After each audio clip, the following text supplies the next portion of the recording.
Indirect taxes గురించి నేర్చుకుందాం basics. అందులో ఏం టైప్స్ ఉంటాయంటే అడ్ వలోరమ్ ట్యాక్స్ అని ఉంటుంది. ఇండైరెక్ట్ ట్యాక్స్లో టైప్స్ VALOREM అడ్ వలోరమ్ ట్యాక్స్.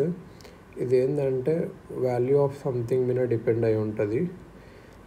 ఇప్పుడు ఎగ్జాంపుల్ ఏంటంటే ఒక X% customs duty on import of orange juice. So ఈ జ్యూస్ ఒకవేళ 1000 ప్రైస్ రేట్ 1000 ఇంపోర్ట్ అయిందనుకో 350 ఆఫ్ ట్యాక్స్ కట్టాలి. సో 30% ఉండాలి అని చెప్పి యాడ్ వలోరమ్ VALOREM యాడ్ వలోరమ్ ట్యాక్స్ వలోరమ్. ఇంకొకటి ఏంటంటే స్పెసిఫిక్ ట్యాక్స్ పర్ యూనిట్. ఇదేంటంటే క్వాంటిటీ మనీ, ఇదేమో క్వాంటిటీ, ఇదేమో యాడ్ వలోరమ్ అంటే వాల్యూ మీద బట్టి.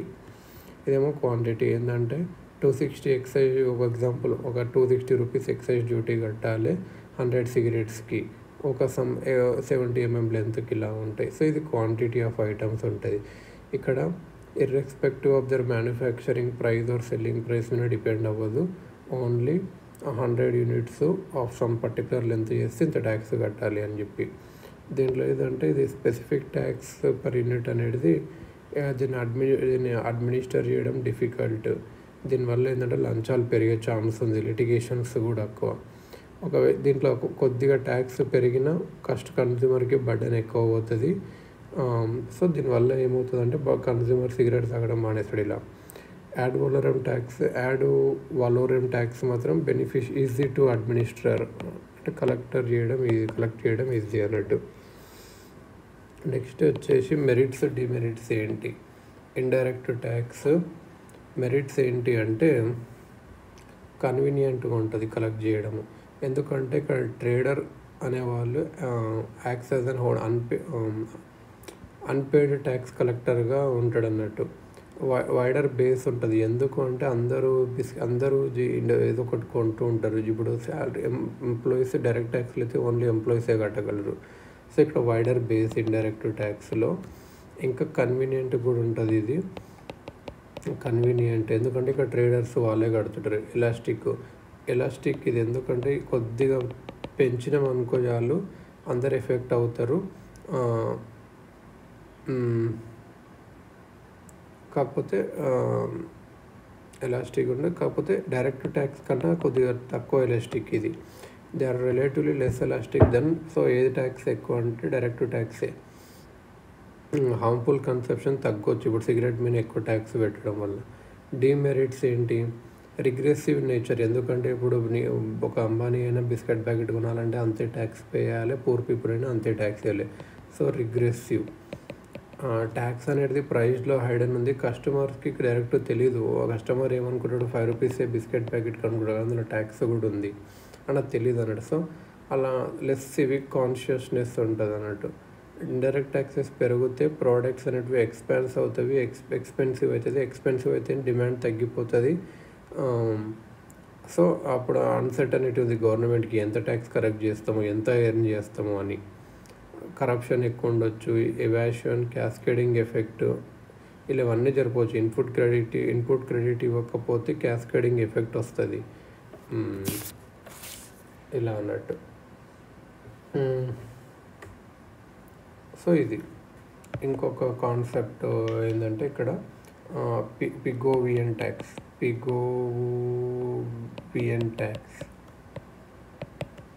అంటే ఏంటి అంటే ఇది ఒక ఎక్స్టర్నాలిటీ పాజిటివ్ ఆర్ నెగిటివ్.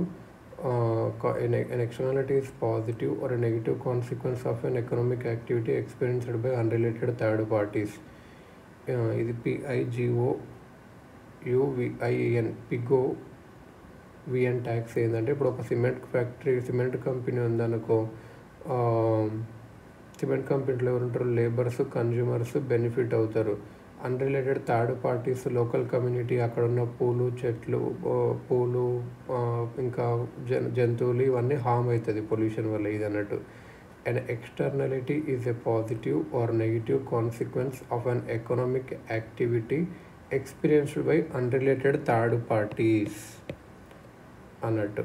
ఇది అన్నట్టు. ఇంగ్లీష్ ఎకనామిస్ట్ ఎవరు Arthur C Pigou proposed taxing the companies that create such negative externalities, polluting industries కానీ, సిగరెట్స్ కానీ, ఆల్కహాల్ కానీ, ఇవన్నీ మీద ట్యాక్స్ ఎక్కువ వేయాలి అని చెప్పి అన్నాడు అన్నట్టు. We have high level of indirect taxes on petroleum, tobacco and alcoholic products. అందుకే క్లీన్ ఎన్విరాన్మెంట్ చేస్తాం 4,000 కోల్ మీద ఉంది, కాకపోతే జిఎస్టీలు అబోలిష్ చేశారు క్లీన్ ఎన్విరాన్మెంట్ సెస్ని. సిన్ ట్యాక్స్ ఇలాంటిది ఒకటి similar concept, imposing tax alcohol మీద వేయాలని చెప్పి ఒక డిమాండ్ ఉంటుండే. సిన్ ట్యాక్స్ అని కూడా ఒకటి వార్తల్లో వచ్చింది. సో ఇది అన్నట్టు. మనం ఇప్పుడు ఇంకోటి ఏంటంటే ఇక్కడ వచ్చేసి మనం సెస్ సర్చార్జ్ గురించి నేర్చుకుందాం. Social welfare surcharge on customs మీద వచ్చేది ఇది ఏంటంటే బడ్జెట్ 2018లో ఇంట్రడ్యూస్ చేశారు. 10% social welfare surcharge on custom duty on imported goods. 2021లో దీన్ని ఆపేశారు. దీని మీద గోల్డ్ అండ్ సిల్వర్ మీద ఆపారు. బికాజ్ ఏమనుకున్నారంటే additional burden of agriculture infrastructure and development cess ఉంది కదా, agriculture infrastructure and development cess ఉంది కదా గోల్డ్ అండ్ సిల్వర్ మీద. సో ఇది రెండు చేస్తే టూ మచ్ బర్డెన్ అవుతుంది. అప్పుడు more smuggling, more back money వస్తుంది. సో గవర్నమెంట్ తీసేసింది సోషల్ వెల్ఫేర్ సర్చార్జ్ గోల్డ్ మీద. హెల్త్ సెస్ ఆన్ కస్టమ్స్ ఇది 2020లో ఇంట్రడ్యూస్ చేసింది. 5% health cess imported medical devices మీద. ఈ సెక్స్ ఇది డబ్బులు ఎక్కడికి పోతాయంటే ఆయుష్మాన్ భారత్ స్కీమ్లో హాస్పిటల్స్ అక్కడికి వెళ్తాయి అన్నట్టు. ఇంకోటి ఏంటంటే అగ్రికల్చర్ ఇన్ఫ్రాస్ట్రక్చర్ డెవలప్మెంట్ సెస్. ఇది బడ్జెట్ 2021లో ఇంట్రడ్యూస్ చేశారు. ఇది ఎక్కడ అంటే ఎక్సైజ్ డ్యూటీ ఆన్ పెట్రోల్ ఉంటుంది కదా అక్కడ. This cess will be applicable on customs duty on gold, silver, alcoholic beverages, certain types of edible oils, certain fruits దాని మీద అవుతుంది అన్నట్టు. సో సెస్ ఏమో గోల్డ్, సిల్వర్, ఆల్కహాల్ దాని మీద అవుతుంది. కాటన్, యూరియా, ఫెర్టిలైజర్స్ మీద అవుతుంది అన్నట్టు. సో ఇది అన్నట్టు.